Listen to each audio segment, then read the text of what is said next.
Thank you, everyone, for being where you are, for listening. Everything I'm gonna say today is gain knowledge from all the people I spoke with, from them pictured in my mind. So I'm in a cycle of constant seeing, understanding, acknowledging, and doing, and it is a journey. So since this topic is not mind, I will sometimes say we. And we stands for all the people practicing with this topic, telling all the stories in different ways. I also invite you to all what I transfer to you to take what you need. And if you tell the story, know that there are different ways of sharing, just like Marianne to stop. So before I introduce you to the topic, there are some practices that are worthwhile to mention, like giving back the right of speaking local languages and the stop of forcing colonial languages. So, giving back land ownership and giving back art treasures to the countries where they are created. These practices are all to destruct the colonial effects. And there are many more examples of different levels, like activism for Black Lives Matter, even a sugar cube with a note saying, I'm the reason why millions of people were slaves. Also in music like Afrobeats, the availability of African-made movies, and even in the closed sector. Even though these movements, there is more to it, which hasn't been considered yet. And what I mean with that is we in the Netherlands still find it normal to be books from America, from a Western writer produced by a Western publisher, but when do you read a book from an African writer published in the African country? Can you name a few Western-made movies filmed in Africa by African actors with a storyline different than slavery, poverty, or books? Why do most of us human beings learn European languages? Not because it's mostly spoken languages. My point is, it was forced many years ago, and that's why we are now in need to speak those languages. And that's where colonial structures have its effects on how we operate today.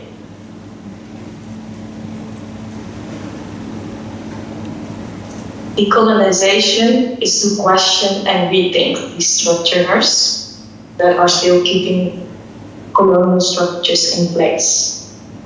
When questioning and thinking these structures, we can allow more ways of knowing, doing, and or even organizing. With that, respect can be formed to that what is suppressed by colonial structures, not only humans, also non-human beings. And hopefully we can validate those human beings and give back their humanity and dignity.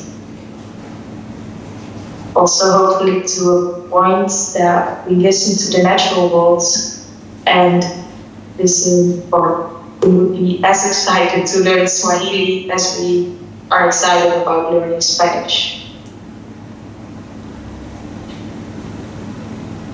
Decolonization does not mean only just the inclusion from African doings or thinkings and languages. It really needs to go to the roots, to the historical influences, and changing those structures that are still based on the old structures, the colonial structures. And an example, quite obvious one, as you can already see on them, is the map of Africa, which is drawn and divided by a colony. Now, can you imagine how different the map would be if African countries right now could design it? Our image would change. And I'm going to be a bit more abstract and a bit more closer to where you are, and with examples at least. So this journey, I focused on decolonizing the social structures and relational decolonization, or it's kind of the same. It usually starts in the mind. And I said journey because it's a constant work of confusing, understanding, recognizing, just doing, like I said previously as well. So since through these examples, I already shined a bit of a light on quite some elements that we're studying in the Netherlands, and your steps are appreciated so far, well organized at all, so hopefully a bit more clear for you. So we have colonized relations, and colonized relations can keep in place with thoughts, for example, regional level. I need wood and you have police, so it's your job to sell me some wood. And since you have a lot, I want a bit discount. Don't hear a lot what I want, what I deserve, and what you have. So I think you get it. Maybe a less obvious one is also societal level. We have better values and beliefs than other cultures since we created better life circumstances. Or on an organizational level, by, for example, a Western NGO, we have more experience in handling funds and budgets rather than an NGO in African countries. So therefore we handle the financial part, or that African organization have to send us pictures or reports so that we can track the process. Even on the economical level, our country has a bigger economy than your country, so we know the way, and if you follow our way, you will be just like us in a few years. These are all thoughts where colonial structures can keep in place, and note can.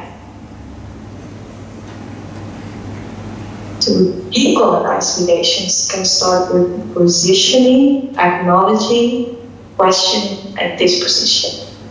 And this is just a few examples. On the individual level of position, an example of positioning and acknowledgement. I'm born and raised in country X, where trees are limited, and so I benefit from the trade going my way. It's important to acknowledge, to see that you understand what you want, your intentions, and that it's benefiting you, and maybe only you. Then on societal level, is we benefit from colonial structures since it allows us to have better life circumstances, even though it means that others have less life opportunities. On an organizational level, you can ask, this is more an example question, you can ask who is involved.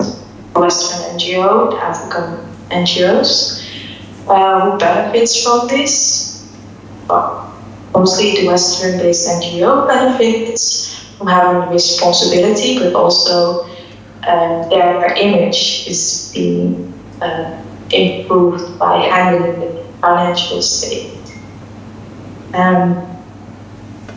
The disposition in this example would be who would be in this example the best or to give the role to, not only on skills based but also culturally and different elements which I'm gonna explain in a bit.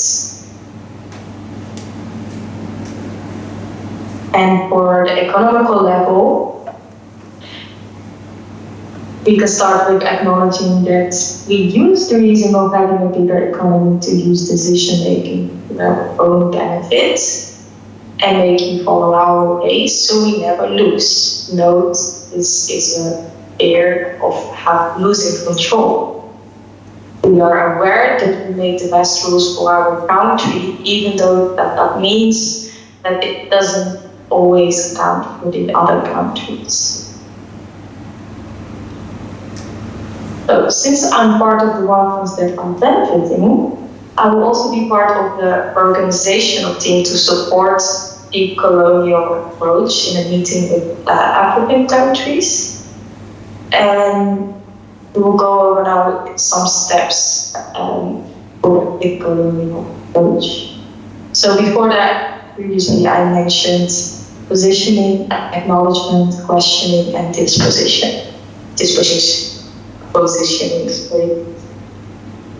So for positioning, you can even apply it right now to yourself, geographically. Where are the organizers from? Where are they based now? You can ask yourself, where are you from? Where are you based now? You can also look around in this environment where you're sitting. Where is everyone from? For the meeting in terms of roles, we can ask, what kind of work positions are the organizers currently in, besides the meeting? What kind of role do I get in the organization of this meeting? And what kind of role do I get in the actual meeting? And you again can also ask, what kind of role do I have at this moment? What kind of role do I have organizing this event? And what kind of role do I have actually during the event? In terms of knowledge, we can ask, do I possess the right cultural but also sensitivity to organize these meetings for other cultures? Who would have been the better position rather than me? And what is my intention? What do I desire? And what do I benefit? What does the other benefit?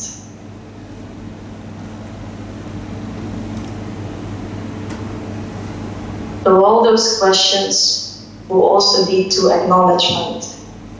Can we be open and honest to each other?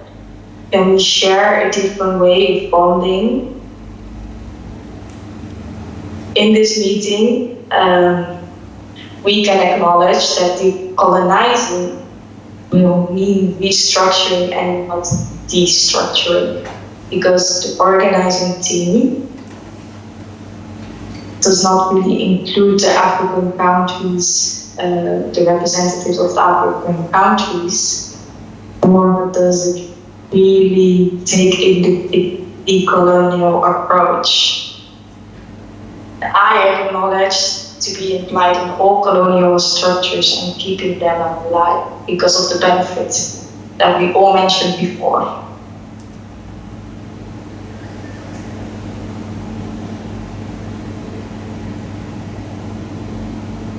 To disposition this, we can say we're seeking to see the colonial structures that have a negative effect on others. So we put on these glasses, and also knowing that this is not the only way. We do what is in our power to open up for different ways, step by step.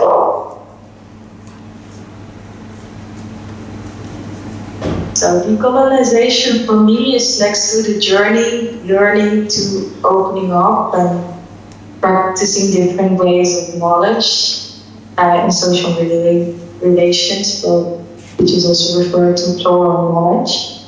I'm aware that you can't really see the picture, so I will just quickly explain what's on the arrows. We have practical and generalized knowing, which is mostly news, like the most valuable form of knowledge is written, you can also ask yourself, where did it come from? Why is it that who invented that that's the most trustworthy way? Other cultures also use a lot of foundational knowledge, which is more the experimental, indigenous, and spiritual knowledge, or the artistic knowing, the creation through story, art, movement, and music. This plural knowledge can only exist if different levels of society reorient itself and allow the diversity into existence, but we're also respecting the very nature of the word different and other than, without making it all the same. Then again, the approach of decolonizing is not the only way. So I will end this topic with decolonizing is destructuring, not restructuring. It's surrendering to the spontaneity of life, starting with questioning my Western life, with structures and definitions learned because of social constructed ways of being good and accepted, social constructed hierarchies of life, imposed by Eurocentric ways of looking towards life. We do what we want, we enjoy because we deserve, we build because we need, we restructure because we fit. All that we is human-centric views living inside of us, understanding life, justifying for all species what it deserves. It is a journey to surrender to existing callings and start listening to all. Thanks, Phil.